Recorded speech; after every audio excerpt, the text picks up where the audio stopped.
విశాఖ సముద్రంలో గల్లంతైన మత్స్యకారుల కోసం గాలింపు కొనసాగుతోంది. సముద్రంలో గల్లంతైన 6 మత్స్యకారుల ఆచూకీ ఇంకా తెలియలేదు.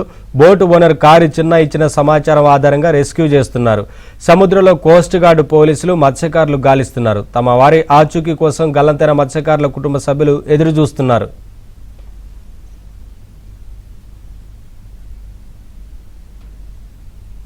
అప్డేట్స్ మా కరెస్పాండెంట్ నాయుడు అందిస్తారు. నాయుడు, చిన్న ఇచ్చిన సమాచారం ఆధారంగా రెస్క్యూ కొనసాగుతున్నట్లు తెలుస్తా ఉంది కదా, అధికారులు ఏం చెప్తున్నారు?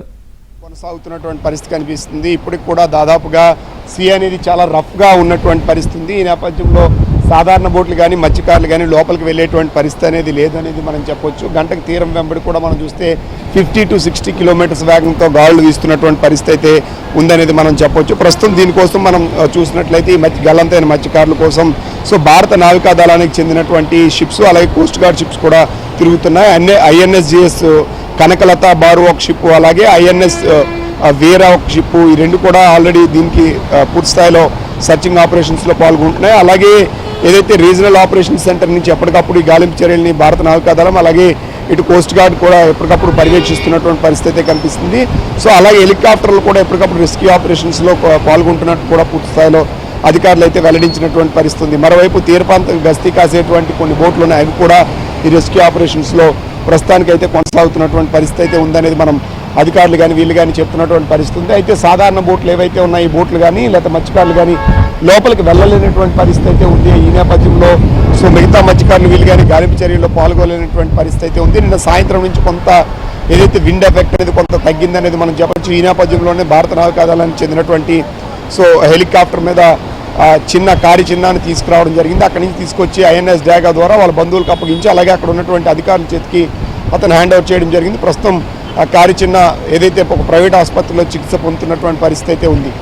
కారి చిన్న నిన్న సాయంత్రం చెప్పిన దాని ఆసుపత్రి సమయంలో చెప్పినటువంటి విషయాన్ని మనం గమనిస్తే ఒక్కసారిగా పడవ పెనుగాలు రావడం వల్ల పడవ బోల్తా పడింది. బోల్తా పడడంతో ఒకరు ఆన్ ది స్పాట్లోనే చనిపోయారు. మరొక 6 మాత్రం 3 గంటల నుంచి సాయంత్రం రాత్రి 9 గంటల వరకు కూడా బోట్ని పట్టుకొని కొంతవరకు ఉన్నాము. అయితే బోట్ 9 గంటల సమయంలో మునిగిపోవడంతో వాళ్ళతో పాటు కొంత సమయం పాటు తెల్లారి వరకు కూడా మరికొంతమంది ఉన్నాము.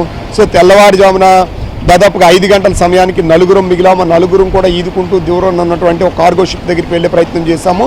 అయితే మిగతా 3 కూడా అక్కడ వరకు కార్గో షిప్ వరకు కూడా వచ్చినటువంటి పరిస్థితి మనం చూడొచ్చు. ఇప్పుడు ఆల్రెడీ సర్చింగ్ ఆపరేషన్స్ కూడా ఇన్సీలో జరుగుతుంది. అంటే ఇక్కడ నుండి దాదాపుగా 10 నాటికల్ మైల్స్ లోపల జరిగింది. మరోవైపు ఏంటంటే ఇన్డెప్త్ సీ ఉన్నాయి కాబట్టి గల్లంతైన వాళ్ళ ఆచూకీ కూడా కనిపెట్టడం అంత సులువైన పని కాదనేది అధికారులు కానీ వీళ్ళు కానీ చెప్తున్నారు. ఎక్కడైనా లోపల రాళ్ళు వీటిలు ఉంటే అక్కడ చిక్కుకొని ఉన్నారా లేకపోతే ఏంటి అనే విషయాలపైన ఇచ్చేస్తున్నారు. కొన్ని తీర ప్రాంతాల్లో ఆల్రెడీ అయితే పూర్తి స్థాయిలో వాళ్ళు ఒడ్డుకు కొట్టుకొచ్చినా కూడా ఐడెంటిఫై చేయలేనటువంటి పరిస్థితి ఉంది.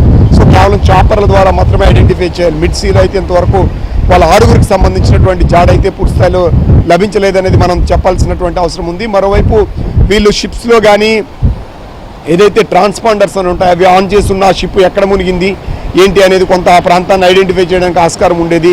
మరోవైపు వీళ్ళు లైఫ్ బోట్స్ కానీ వీటిలో లైఫ్ జాకెట్స్ కానీ అలాగే చిన్న టర్బన్స్ కానీ వినియోగించి ఉంటే కొంతవరకు వీళ్ళు సేవ్ అయ్యే ఉండేవారని చెప్పి అధికారులు కానీ వీళ్ళు కానీ చెప్తున్నారు. అయితే అది ఎందుకు వినియోగించలేదు ఏంటి, ఒక్కోసారి ఏంటంటే ఇప్పుడు మత్స్యకారులు వీళ్ళతో మాట్లాడితే అవి ఏవైతే లైఫ్ జాకెట్స్ ఉంటాయి కింద బాటంలో పెడతాం, అట్లా అవసరమైనప్పుడు తీస్తాం, ఈలోపు తీసేలోపే ప్రమాదం జరిగిపోయి ఉంటుందని కూడా మరికొంతమంది కూడా చెప్తున్నటువంటి పరిస్థితి అయితే మనకి ఉందనేది మనం స్పష్టంగా చెప్పొచ్చు. అయితే ఇటు కేంద్ర రాష్ట్ర ప్రభుత్వాలు పూర్తి స్థాయిలో ఎప్పటికప్పుడు సమన్వయం చేసుకొని రెస్క్యూ ఆపరేషన్స్ చేసినప్పుడు కూడా ఇంతవరకు గల్లంతైన వాళ్ళైతే కనిపించలేదు. ఇంతవరకు జరిగిన ప్రమాదాల్లో చూస్తే తీరానికి దగ్గరగా జరిగినటువంటి అతిపెద్ద ప్రమాదంగా కూడా దీన్ని మనం చెప్పొచ్చు. ఎందుకంటే ఇంతమంది ఇంత దగ్గరలో గల్లంతవడం అనేది ఇదే మొదటిసారి అనేది కూడా అధికారులు కానీ మత్స్యకారులు కానీ వీళ్ళు కానీ చెప్తున్నటువంటి పరిస్థితి అయితే ఉంది. ఈ ఆపరేషన్స్ 72 గంటల పాటు ఆపరేషన్స్ అనేవి కొనసాగుతాయి. ఈ రోజు వరకు కూడా కొనసాగిన తర్వాత అధికారులు అవసరమైతే రెస్క్యూ ఆపరేషన్స్కి మరిన్ని అంటే ఇప్పుడు నావికాదళానికి చెందినటువంటి ఇప్పుడు 2 షిప్స్ కొనసాగుతున్నాయి. నిన్నటి వరకు దాదాపు 4 షిప్స్, అలాగే ఇటు మనం చూస్తే కోస్ట్ గార్డ్కి 2 షిప్లు, అలాగే ఒక హెలికాప్టర్ చాపర్స్ చూసుకుంటే కోస్ట్ గార్డ్ చాపరు అలాగే అటు నావికాదళానికి చెందిన చాపర్ కూడా రెస్క్యూ ఆపరేషన్స్ అనేవి కొనసాగించేటువంటి పరిస్థితి అయితే ఉంది. అయితే ఇంతవరకు ఎక్కడ ఐడెంటిఫై కాలేదనేది మాత్రం అధికారులు వీళ్ళు చెప్తున్నటువంటి పరిస్థితి ఉంది. ఇటు మత్స్యకార కుటుంబాల్లో అయితే రోజు రోజుకి ఆశను సన్నగిలుతున్నటువంటి పరిస్థితి ఉంది. ఎందుకంటే ఎక్కడైనా ఏదైనా చిన్న ఆధారం దొరికినా దాన్ని పట్టుకొని వాళ్ళు జీవించి ఉంటారేమో ఒక ఆశతో ఉండేవాళ్ళు.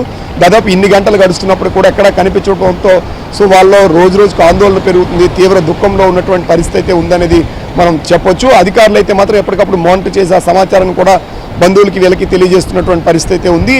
మరోవైపు కారు చిన్న అయితే ప్రస్తుతం ఆసుపత్రిలో చికిత్స పొందుతున్నాడు. Thank you Naidu, thanks for the updates.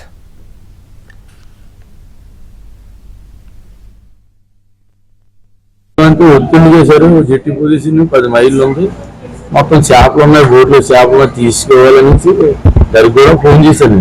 ఆ మిసేజ్ గారికి అమ్మ ఇన్ని గంటలకు వచ్చేస్తుంది, 1 గంట అరగంట పడుతుంది వచ్చేస్తామని చెప్పేసి 10 మైళ్ళు కదా ఆ మైలేజ్ ప్రకారం చెప్తుందండి.